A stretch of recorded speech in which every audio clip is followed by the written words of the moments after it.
So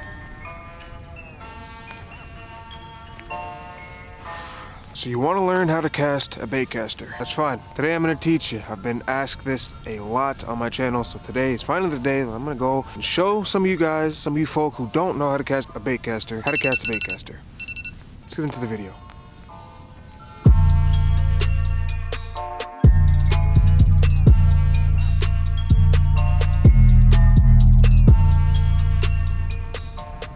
Okay, so I got the demo rod out today. I got the chesty so we can get a couple of different angles of me casting and kind of really get the full experience of what goes into casting one of these lovely baitcasters. So let's get into it. Okay, so my goal is to explain and try to help you understand how to cast one of these baitcasters. So I'm gonna go over everything that's on the baitcaster and what it does for the reel, and then we'll get into some casting and we'll show you what you gotta do, basically. So dive down to the chest mount real quick and I'll show you real quick what everything does.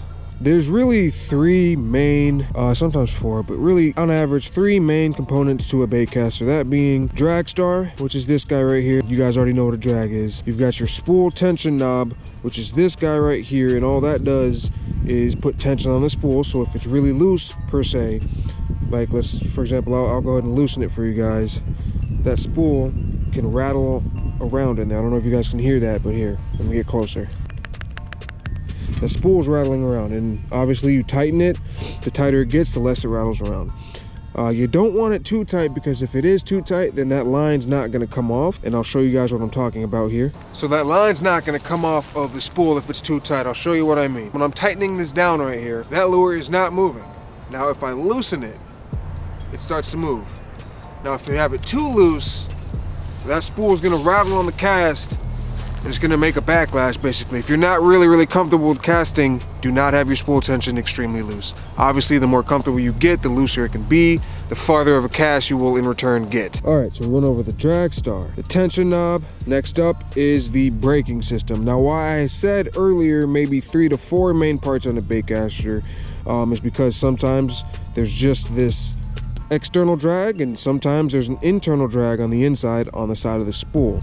Hence 3 or 4. This reel is just a cheap reel, so it's got 3. So this is your brake. There on all baitcasters, it'll have an external brake. It'll be labeled maximum braking and the minimum braking. This is just an old reel, so it's all rubbed off and it's gone. So turning it all the way up, that is a max.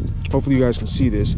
That is max. Now what that means is it's the max braking on your spool. So those magnetic discs on the inside are very close to the spool, putting tension on it and slowing your spool down. Now you back off all the way to the minimum. Now those magnetic brake discs on the inside are very far away from the spool. There's only a little bit of magnetic pull, so it's not slowing down your spool enough. Obviously I recommend for beginners, you want to have it to the max, just because it's reducing the backlash. That's the best chance of not having a backlash, is when your braking system is at max. The more comfortable you get with it, you can back down off of that brake. You can get it less and less, get a farther cast in return, just like the spool tension knob.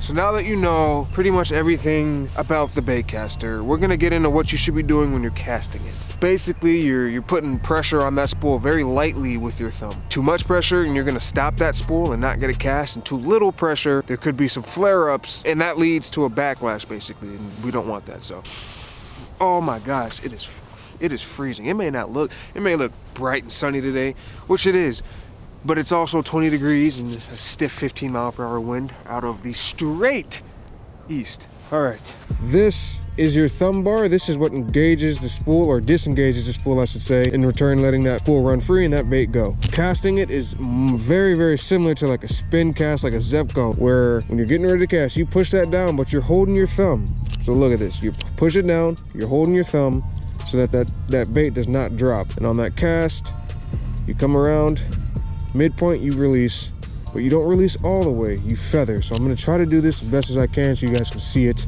in full time. Here we go. So you see my thumb's on that spool. It never let go of that spool. It's slightly feathering. Now, like I'm saying, the more and more comfortable you get with it, obviously you don't have to feather it. This is an old reel, so the braking system is not great, but I did maintain it, so it's pretty good. So I can still cast this thing and not have to thumb the spool when you got everything set correctly. I'll show you guys here what I'm talking about.